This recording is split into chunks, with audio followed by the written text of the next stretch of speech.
Emma had always considered herself adaptable. With over 2 decades in the marketing industry, she had witnessed the evolution from print to digital, from desktop to mobile, and had navigated the shifting landscapes with a blend of curiosity and resilience. Yet, as she stood before the sleek glass doors of Innovatech Solutions, a burgeoning tech startup nestled in the heart of the city, a flutter of uncertainty coursed through her. At 45, embarking on this new chapter felt both exhilarating and daunting. The decision to leave her previous role at a well-established corporation hadn't been made lightly.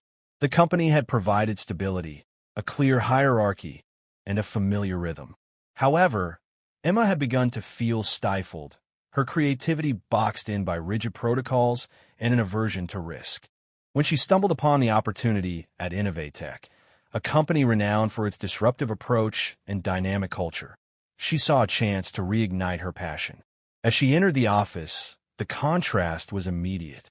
Gone were the cubicles and muted tones of her former workplace. In their place was an open-plan space awash with natural light, vibrant murals adorning the walls, and a palpable energy that buzzed through the air. Employees zipped around on scooters, collaborative spaces were filled with animated discussions, and the hum of innovation was almost tangible. Emma approached the reception desk, where a young woman with a nose ring and dyed blue hair greeted her warmly. "Hi there. You must be Emma. Welcome to Innovatech." Emma smiled, appreciating the friendly demeanor. "Thank you. It's great to be here. Let me show you to the conference room where the morning stand-up is happening." As they walked through the office, Emma couldn't help but notice the youthfulness of the team. Most appeared to be in their mid to late 20s, exuding a casual confidence that was both impressive and slightly intimidating. She overheard snippets of conversations peppered with jargon and references that felt foreign to her. Entering the conference room, Emma was introduced to the team. A chorus of greetings met her ears, each accompanied by genuine smiles.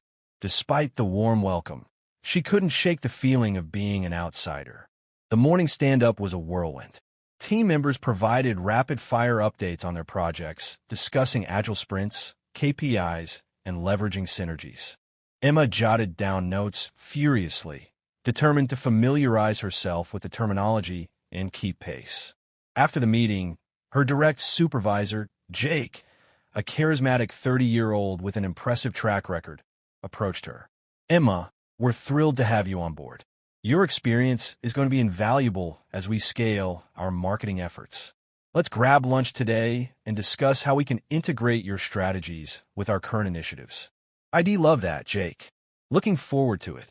The morning flew by as Emma familiarized herself with the company's tools and platforms. She noted the reliance on collaborative software she hadn't used extensively before, such as Slack for communication and Asana for project management. Determined, she began exploring these tools, reminding herself that adaptability had always been one of her strengths. Lunchtime arrived, and Emma joined Jake and a few other team members at a nearby cafe. The conversation was lively, filled with discussions about recent tech trends, viral social media campaigns, and the latest industry gossip. Emma contributed where she could, but often found herself listening, absorbing the new information. At one point, a team member named Lila, a spirited 26-year-old content creator, turned to Emma. "Emma, you've got such a wealth of experience. Would love to hear about some of the campaigns you've worked on." Emma smiled, appreciating the interest. "Well, back in the early 2000s, I worked on a campaign that integrated traditional media with the emerging digital platforms. It was one of the first times we saw the power of combining both, leading to a 30% increase in engagement." Lila's eyes widened. "That's fascinating. It's like you were at the forefront of the digital marketing revolution." Jake nodded. "Exactly why we're excited to have you. Your insights from those transitions can guide us as we navigate the ever-evolving tech landscape." Despite the encouraging words, Emma couldn't shake the underlying awareness of the age gap. The team's casual references to pop culture, use of slang, and even their approach to work-life balance highlighted the generational differences. She found herself second-guessing her contributions, wondering if her methods were too outdated or if her perspectives aligned with the company's forward-thinking ethos. Over the next few days, Emma immersed herself in the company's culture. She attended brainstorming sessions where ideas flowed freely, often accompanied by bursts of laughter and the occasional meme shared on the projector screen. The informality was a stark contrast to the buttoned-up meetings she was accustomed to. She observed the team's penchant for multitasking, toggling between multiple devices and platforms seamlessly. One afternoon, while preparing for a presentation, Emma overheard a conversation between two colleagues. "Did you see the TikTok trend? It's blowing up and could be a great angle for our next campaign." The other responded enthusiastically. "Absolutely. We should jump on it before it peaks." Emma's first month at Innovatech had passed in a blur of meetings, onboarding documents, product demos, and crash courses in Slack etiquette. She had learned how to schedule virtual brainstorming sessions with quirky titles like Growth Storm and Idea Jam, picked up enough startup jargon to survive the average daily stand-up, and even figured out how to change her Zoom background to something less corporate and more fun. And yet, despite the progress, a quiet discomfort had begun to settle in her chest, an awkward tension she hadn't anticipated. It started with the little things, like how everyone worked with wireless earbuds on, listening to playlists or podcasts while clicking away on keyboards. Emma had always been a silence while thinking kind of worker, or how team messages were rarely complete sentences. The first time someone had responded to her detailed update with "just bet," she had Googled it after pretending to nod knowingly. She was still not completely sure what it meant. There were larger moments too, moments that made her feel like she had arrived not just from a different job, but from a different decade. One afternoon, during a marketing huddle, the team had been discussing branding approaches for a new product launch. The conversation was electric, everyone throwing out references to viral trends, discussing creators on YouTube, Twitch streamers, Reddit threads. Lila had pulled up a TikTok that was gaining traction, and the team had burst out laughing. Emma had smiled politely, not understanding the joke. Jake, in an effort to include her, turned to her and said, "Emma, how would you have approached something like this back in the day?" The room fell quiet. The phrase "back in the day" hit her like a weight. She tried to recover with a light-hearted chuckle. "Well, we didn't have TikTok, but we did have MTV and a lot of billboards." Some people laughed, but it wasn't the warm kind of laugh. It felt like the amused chuckle one might give a relative who had said something sweetly outdated. After the meeting, Emma went back to her desk and stared at her screen. She knew Jake hadn't meant anything by it. He was a good manager, genuinely supportive. But still, she felt the gap widening.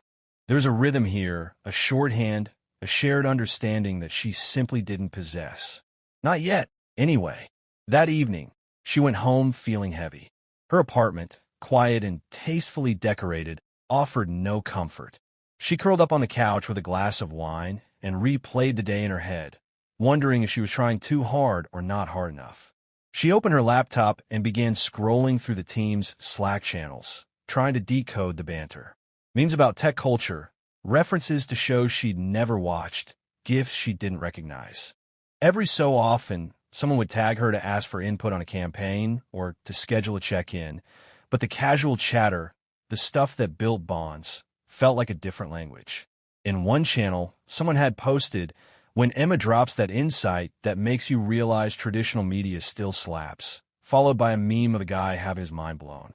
She stared at it for a moment, unsure how to take it. Was it respect? Was it irony? Was she being teased or appreciated? The ambiguity gnawed at her. The next morning, she arrived early, as she always did. The office was quiet at 8 a.m. Most of the team didn't trickle in until close to 10. She enjoyed these couple of hours, sipping her coffee while reviewing strategy decks or researching industry trends. Later that day, she was in a cross-functional meeting about user engagement. A product designer named Noah, one of the youngest on the team, was explaining a gamification strategy they were considering. "It's kind of like what Duolingo does," he said, excitedly pulling up slides. "We want users to feel like they're chasing streaks and leveling up."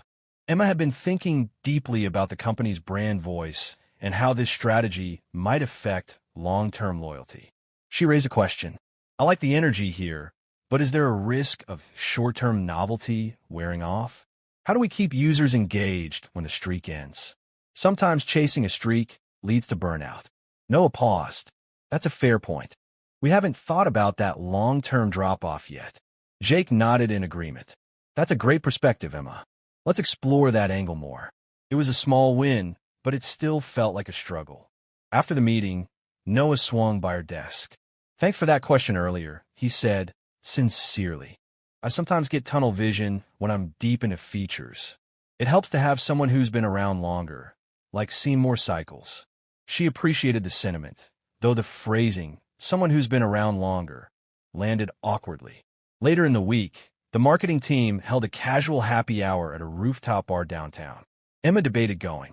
She knew these events were important, a way to build camaraderie outside the confines of deadlines and data dashboards. But she also felt like she had to prepare herself for the performative friendliness, the coded jokes, the effort of being on. Still, she went. The rooftop was buzzing when she arrived. Most of the team was already a drink or two in. Lila waved her over enthusiastically. Emma, you made it. Emma smiled, accepting the offered glass of wine and finding a spot on the cushioned bench. The group was deep in conversation about a dating app someone was building as a side project. There were jokes about hinge prompts and swiping fatigue.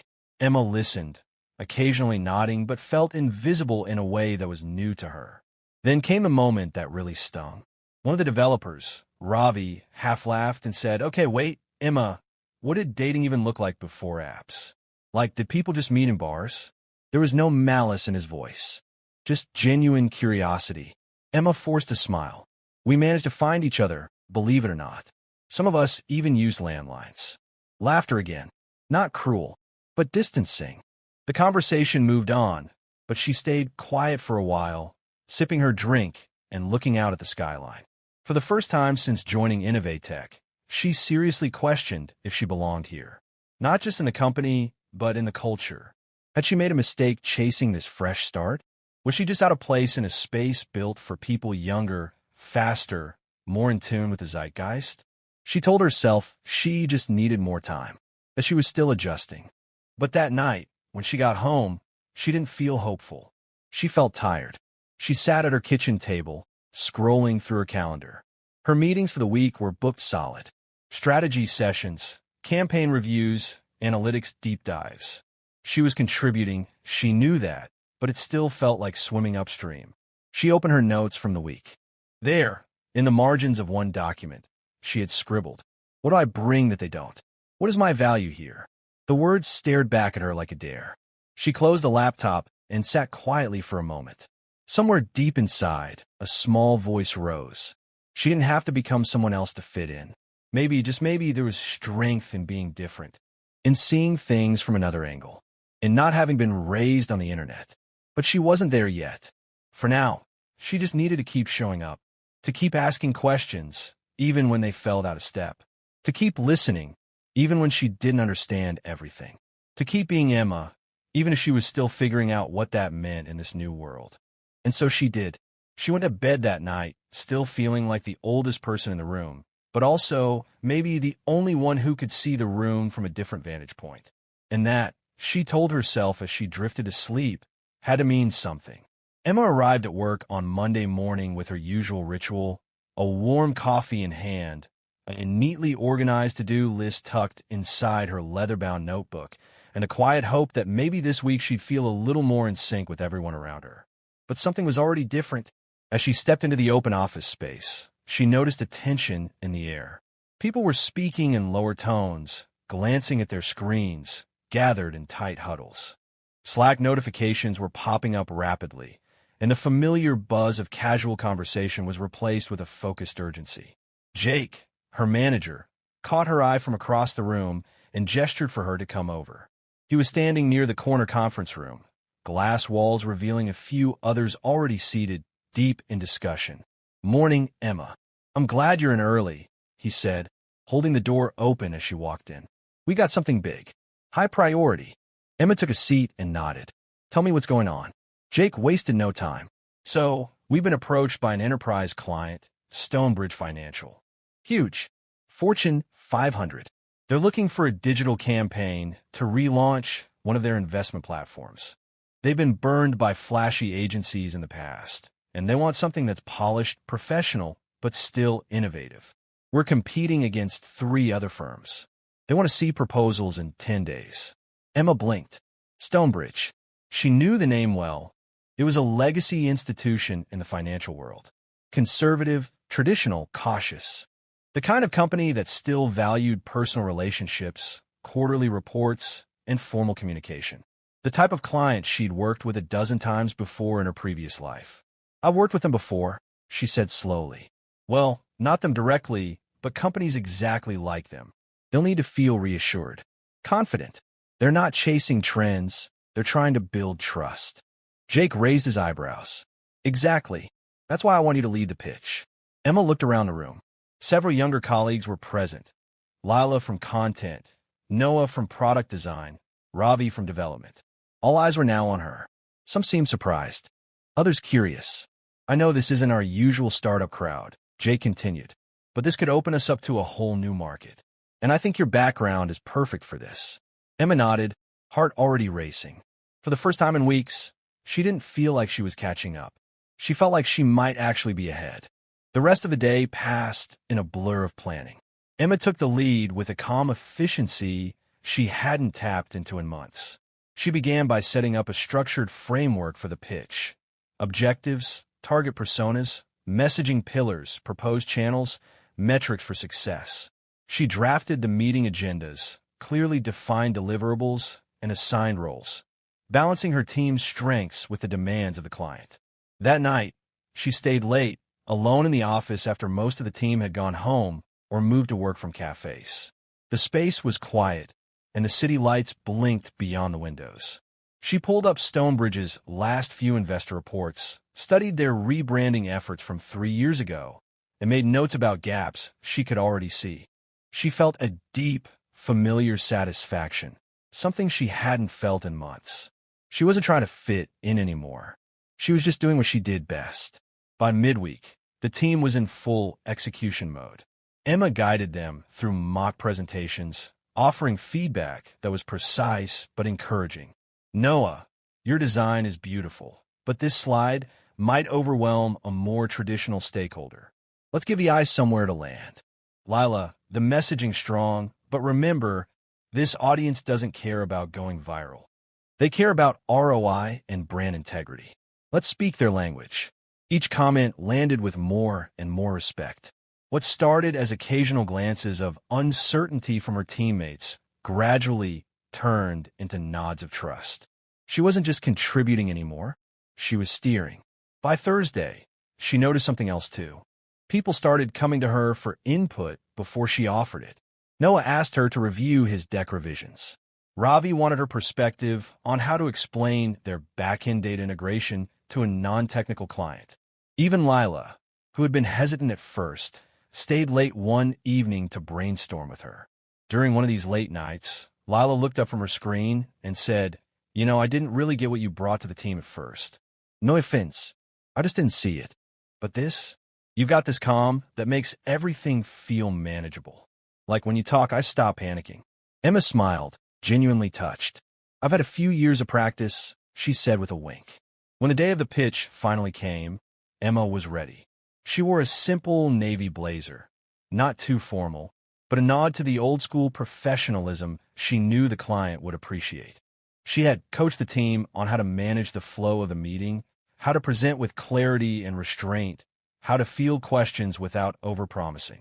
They entered the Zoom room 10 minutes early. Stonebridge joined right on the hour.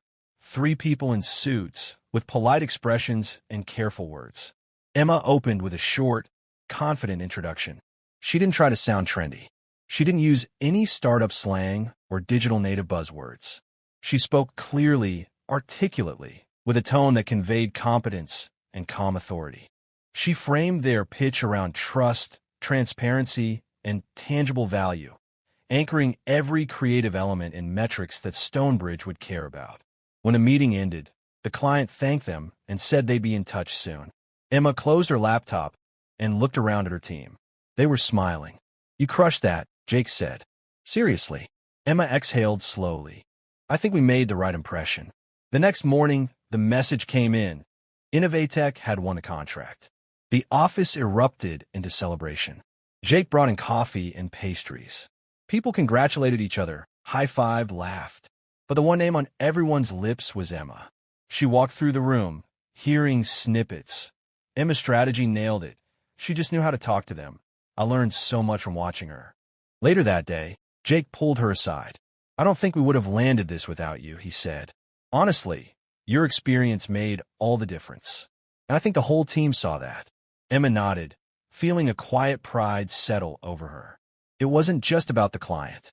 It was about being seen, really seen, for what she brought to the table. That evening, as she packed up her things, Noah passed by and smiled. Hey, he said, I was wondering if you'd be open to mentoring me a bit. I want to get better at the client side of things. Emma paused, then smiled back. Of course. I'd love to. As she walked out of the building and into the crisp evening air, she realized something had shifted, not just in how others saw her, but in how she saw herself. She didn't need to compete on youth or pop culture references. She didn't have to overcompensate or stay silent. Her value wasn't in how well she fit in, but in how confidently she stood apart. For the first time since she'd started at Innovatech, Emma felt not just like she belonged, but like she was needed. She wasn't just the oldest in the room anymore. She was the anchor, the guide. And that, she realized, was her superpower. Emma walked into the office the following Monday feeling different. Not lighter exactly, but more grounded. She no longer felt like she was balancing on the edge of something unfamiliar, trying not to fall in. For the first time since joining Innovatech, she felt like she had planted her feet. The success of the Stonebridge pitch had changed something, not just in the way others saw her, but in the way she saw herself.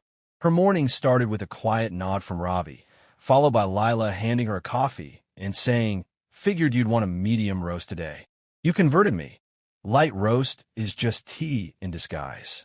Emma smiled. These were small things, sure, but they meant something. Later that morning, Jake announced in the team meeting that Innovatech had not only won the Stonebridge deal, but the client had specifically requested Emma as their main point of contact moving forward. Stonebridge said she brought a kind of, I don't know, gravitas? Stability? Their words, not mine, Jake said, smiling. Emma, you're a hit. There was laughter, light applause, and more than a few people shot her genuine, appreciative glances. But more than any public praise, what mattered to Emma was the feeling blooming inside her, that her years of experience weren't just tolerated, they were vital. Still, with the praise came something else, responsibility. Over the next few weeks, she began working closely with the client team at Stonebridge. She moved seamlessly between Innovatech's fast-paced startup energy and Stonebridge's buttoned-up expectations. She coached the internal team on how to present with clarity and calm under pressure. She taught them not only how to talk to these types of clients, but also how to read the unspoken cues in a room, something only time and experience could teach. It wasn't that the younger team members lacked talent. Far from it. They were brilliant, adaptable, fast learners. But they hadn't yet been through what she had. They hadn't weathered market crashes, survived layoffs, seen businesses pivot in the middle of the night. They hadn't been the last person in the office cleaning up a campaign that fell flat, or the first one called into a boardroom when an apology needed crafting. Emma didn't share those war stories often. She didn't need to, but her quiet authority now carried weight. One Thursday afternoon, during a brainstorming session for a new client, she paused after a spirited debate and said, "What we're missing here is the why. Why would this matter to someone with a million things on their plate? We're too focused on making it look clever instead of making it feel useful." The room fell silent for a beat. Then Lila nodded slowly. "You're right. We got excited about the idea, but forgot the user." It was a turning point. People didn't just hear her anymore. They listened. And yet, Emma was also changing. She'd started asking more questions, not just to guide projects, but to learn. She asked Lila to explain how TikTok's algorithm worked. She sat with Ravi to understand how API integrations were changing campaign structures. She even downloaded Discord, to Ravi's mild shock, and joined a few channels. "I don't get all of it," she told him, laughing, "but I'm here for the curiosity." The gap between her and the younger team didn't disappear. It didn't need to. Instead, it evolved into something more productive: mutual respect. Her age wasn't a barrier anymore. It was a foundation. One afternoon, she was asked to join a mentorship panel for a local university's Women in Tech program. At first, she hesitated. Public speaking wasn't her favorite thing, and she wasn't sure what she could offer these bright-eyed students just starting out. But when she walked into the airy co-working space where the event was hosted, she saw the rows of students, nervous, eager, some clearly unsure of their path, and she felt herself soften. She remembered being in their shoes, even if those shoes had been worn in a different decade. When it was her turn to speak, she stood up and said, "You're going to hear a lot about staying current, about being fast, about building your brand, and keeping up with every new tool and trend. And all of that matters. But what I want to tell you is this: your value is not in how fast you can type or how many buzzwords you know. It's in how well you listen, how well you adapt, and most of all, how well you understand people." She paused, scanning the room. You don't need to fear getting older in this industry. In fact, the longer you stay, the more powerful you become, if you let your experience shape your perspective instead of letting it make you rigid. You will be the calm in a storm, the person who sees 10 moves ahead, the one who doesn't panic when things break. That's not something you can download. That's earned. After the panel, several students came up to her, asking questions, thanking her. One said, "I didn't know we were allowed to age in tech." Emma smiled. Not only are we allowed, we're needed. That night, back at home, she sat on her couch. No wine this time, just tea, and reflected on the strange journey that had brought her here. A year ago, she had felt stuck, then uncertain, then like an imposter. And now, she felt powerful in a way that had nothing to do with ego. She had reclaimed the narrative. She hadn't had to become younger or louder or more viral. She had simply had to remember who she was. One morning, a few weeks later, Emma arrived at the office and noticed a new face being introduced to the team. A young woman, maybe 22, nervously shaking hands. She looked a little lost, just like Emma had felt not long ago. Without hesitation, Emma crossed the room, extended her hand, and said, "Hi, I'm Emma. Welcome. If you ever need anything, advice, help with a pitch, or just a chat, you know where to find me." The woman's shoulders relaxed. "Thank you. That means a lot." Emma nodded and smiled. We all need someone who's been there. And in that moment, she saw it all clearly. Being the oldest in the room wasn't a flaw to be hidden or a hurdle to overcome. It was her advantage, her strength, her superpower, and she would wear it proudly, confidently, unapologetically. Because in a world obsessed with the new, sometimes what a team needs most is someone who remembers what works, someone who's seen the patterns, someone who knows what matters when the noise dies down. Someone like her.